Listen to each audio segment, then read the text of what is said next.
If your emotions are like an intense roller coaster where you feel energized and invincible during the highs and exhausted and hopeless during the lows, you may have what's known as bipolar disorder. A bipolar brain experiences severe fluctuations in mood, energy, and ability to function.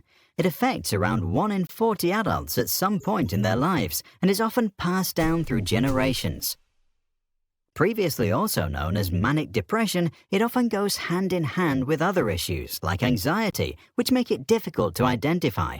To learn more about it, let's look at Ben, a teenager with a deep love for music who is living with this neuroatypical trait.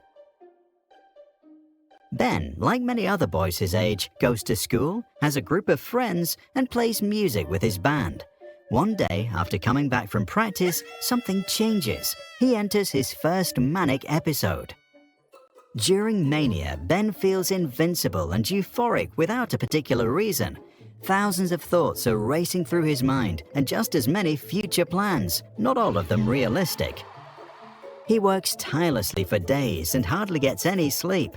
Full of excitement, he calls his friends and talks for hours, switching topics so fast that even he can't keep up. After Ben impulsively buys lots of stuff with his mother's credit card, she confronts him, but instead of being remorseful, he gets furious.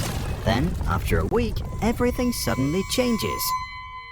Ben enters depression. Now he feels exhausted and lays in bed all day. When he does get up, he finds nothing worth living for.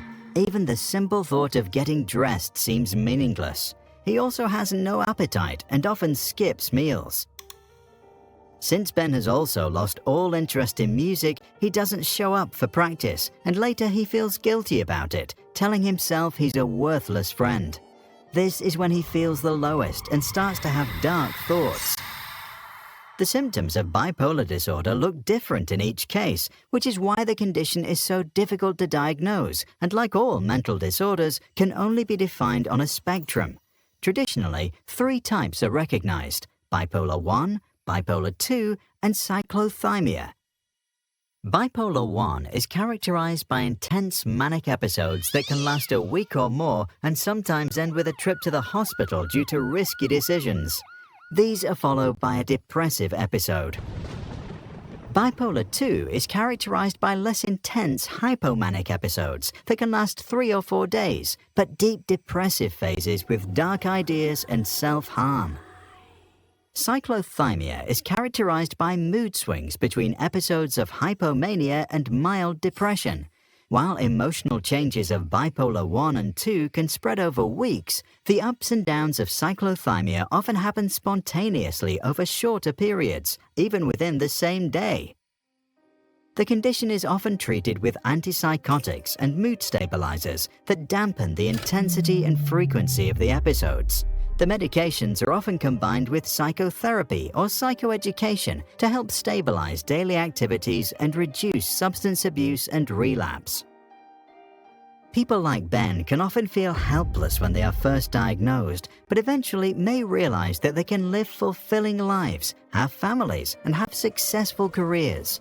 Some feel as if their atypical brain makes them more creative and choose to pursue a career in the arts. What do you know about bipolar? Do you have or know someone with the disorder? If so, what do you know about supporting those coping with it? Tell us your experiences and thoughts in the comments below.